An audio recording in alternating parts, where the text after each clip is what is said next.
வந்து உலகத்துல ஊத்து மேல ஹைஸ்கூலை தவிர வேற எங்கேயும் பார்க்க முடியாது.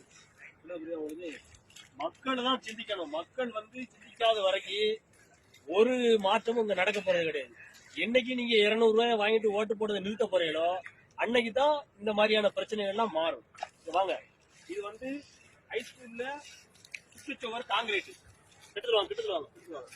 காங்கிரீட் பாத்தே அப்படின்னு பாருங்க. இந்த காங்கிரீட் வந்து இது போட்டு இந்த சும்மா இந்த சோறு போட்டு கிட்டத்தட்ட ஒரு 6 மாசம் 1 வருஷம் இருக்கும்னு வச்சுக்கோங்களேன். 3 மணி நேரத்திலே காங்கிரீட் செட் ஆகணும். இப்ப 6 மாசம் கழிச்சு இந்த காங்கிரீட் எப்படி இருக்குன்னு பாருங்க. இப்படி கைட்டு பேத்து எடுத்துலாம். இந்த காங்கிரீட் பாத்தீங்களா, இந்த கம்பியில இருக்கக்கூடிய பெல்ட் போட்டா காங்கிரீட் எப்படி இருக்குன்னு பாருங்க. இந்த காங்கிரீட் இப்படி இருக்கிறதுக்கு காரணம் என்ன அப்படின்னு கேட்டீங்கன்னா, நீங்க ஓட்டு போடுறதே இல்ல, 200 ரூபாய் வாங்கிட்டு ஓட்டு போடுறதே இல்ல, அந்த கேவலம் தான் இந்த கேவலம். நீங்க ஒழுங்கா சரியானவனை பார்த்து ஆட்சி அதிகாரத்துல உட்கார வச்சிருந்தீங்கன்னா இந்த கேவலம் நடக்காது. இது வந்து இப்ப இது சாதாரண விஷயம். உங்க பிள்ளைகள் எல்லாம் போய் பள்ளிக்கூடத்துல விடுதியா பாருங்க, உங்க பிள்ளைகளை வந்து பள்ளிக்கூடத்துல விடுதியா. இப்ப இது வந்து ஆள் இல்லாத நேரத்துல இந்த சோறு விழுந்தா கண்டு பெரிய பிரச்சனை பாதிப்புகள் இல்ல, உயிர் சேதம் இல்ல.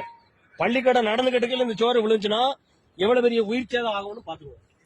அப்ப வந்து மக்கள் திருந்தாத வரைக்கும் ஆட்சியாளர்கள் திருந்த மாட்டாங்க.